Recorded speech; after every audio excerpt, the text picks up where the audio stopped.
Cik Afif, saya ni nak jual rumah. Tapi rumah tu ada nama arwah mak saya. Macam mana ya? Assalamualaikum guys. So, korang pernah tak terfikir macam mana nak menguruskan urusan jualan hartanah pusaka ni? Saya ada dua kes baru-baru ni yang saya rasa patut saya share dalam video kali ini. Yang pertama, ada seorang kenalan saya ni, dia nak jual tanah bersaiz 2 ekar yang mana dalam tanah tu ada dua nama. Salah seorang daripada pemilik tanah tu dah meninggal dunia. So, dia tanya saya macam mana dia nak jual tanah ni sebab partner dia ataupun penama dalam geran tu dah meninggal dunia. Dan kes kedua ni, saya tengah jual sebuah rumah ni. Rumah ni asalnya nama arwah ibu dia.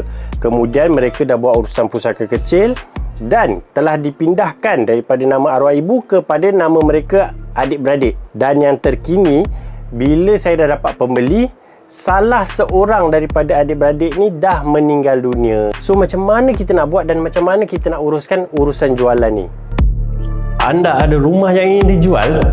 Ya, kami sedang mencari anda. Kami akan bantu sehingga rumah anda terjual. Jadi, tunggu apa lagi? Tekan butang sign up untuk tim kami hubungi anda. Hai, saya Afif Azman, seorang ejen hartanah percubaan di Johor dengan nombor pendaftaran PEA 3370. Hari ni kita nak cerita tentang harta pusaka dan macam mana kita nak menguruskannya. Kita nak bincang tentang harta pusaka, prosedur dan saya nak share dengan korang maklumat terkini tentang harta beku di Malaysia.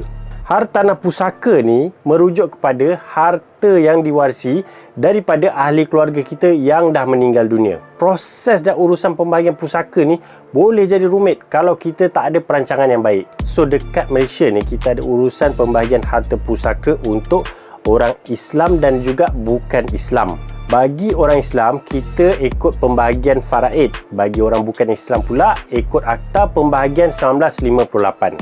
Untuk proses pengurusan dan tuntutan harta pusaka ni dekat Malaysia kita bahagi kepada dua.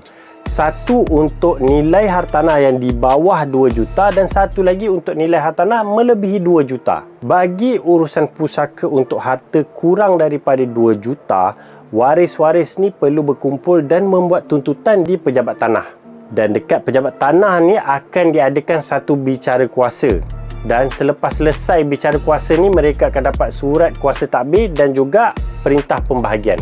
Macam pengalaman peribadi saya sendiri masa arwah mak kami meninggal dan kami waris-waris ni berkumpul untuk bicara kuasa. Dalam bilik bicara kuasa tu, kami waris-waris semua bersetuju sebulat suara untuk menyerahkan hartanah ataupun rumah arwah ibu kami kepada adik kami yang bongsu. Bagaimana pula dengan harta yang melebihi 2 juta ringgit? Untuk waris-waris yang nak menuntut harta pusaka melebihi 2 juta ringgit, waris perlulah membuat tuntutan di Mahkamah Sivil. Sebelum waris-waris nak buat tuntutan sama ada di pusaka kecil ataupun di mahkamah, pastikan anda tahu dan kenal pasti semua aset-aset si mati dan aset-aset tersebut telah dibuat penilaian. Dan anda juga kena pastikan hutang-hutang si mati tu perlu diselesaikan terlebih dahulu, kemudian barulah ianya menjadi aset yang boleh dibahagikan kepada waris. Sama ada mengikut faraid ataupun akta pembahagian. Korang tahu tak, setakat 2023 harta beku ni iaitu aset-aset yang tak diwarisi ataupun tak dapat dibahagikan bernilai lebih 100 bilion ringgit Malaysia. Kenapa boleh jadi banyak sampai macam tu? Perkara ini terjadi mungkin disebabkan tiada ilmu ataupun pengurusan yang baik untuk pembahagian harta si mati ataupun pembahagian harta pusaka lah. Ada harta pusaka yang tidak diurus dan dibahagikan menjadi berlapis-lapis. Contohnya macam situasi kedua yang saya kongsikan tadi tu. Dia nak jual rumah arwah ibu dia. Memang mereka dah buat urusan pusaka kecil dan telah dibahagikan kepada 4 adik-beradik ni. Tapi kemudian salah seorang daripada adik-beradik tu telah meninggal. Jadi mereka perlu melalui sekali lagi urusan pusaka kecil. Bagi kes yang pertama yang dia nak jual tanah tu, penama pertama dah meninggal, penama kedua masih hidup. Dan penama kedua ni nak jual tanah dan dia minta dan dia tanya saya, boleh tak kalau saya jual je, kemudian saya masukkan penama baru dalam geran tersebut. Ini yang akan jadi masalah berlapis-lapis dan masalah untuk membuat tuntutan pusaka di kemudian hari. So macam mana kita nak mengelakkan dan kita tak naklah jadi penyumbang dalam harta beku di masa akan datang? Berikut adalah tips bagaimana kita nak mengurus tuntutan harta pusaka. Yang pertama, buat wasiat. Pastikan anda mempunyai wasiat yang jelas untuk memudahkan proses. Senaraikan semua harta anda. Yang kedua, dapatkan khidmat amanah raya ataupun pegom. Ini untuk memastikan proses pembahagian berjalan lancar. Yang ketiga, senaraikan aset-aset anda dan pastikan aset-aset ini telah dibuat penilaian dari masa ke semasa. Yang keempat, selesaikan hutang dulu. Kalau si mati ada hutang, selesaikan hutang tersebut, bakinya barulah boleh dibahagikan untuk menjadi harta pusaka. Anda ada pengalaman tak menguruskan urusan harta pusaka ni?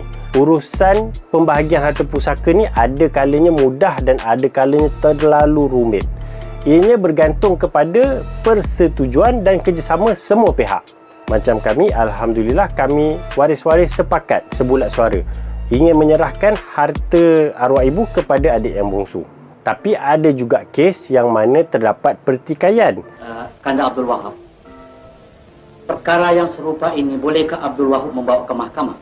Benda ni perlu diselesaikan di kalangan waris-waris dahulu sebelum pembahagian harta pusaka tu boleh dibuat. Kesimpulannya, menguruskan harta dan harta pusaka ni memerlukan ilmu, pemahaman dan perancangan yang sangat baik. Kalau anda tak mahir, jangan risau.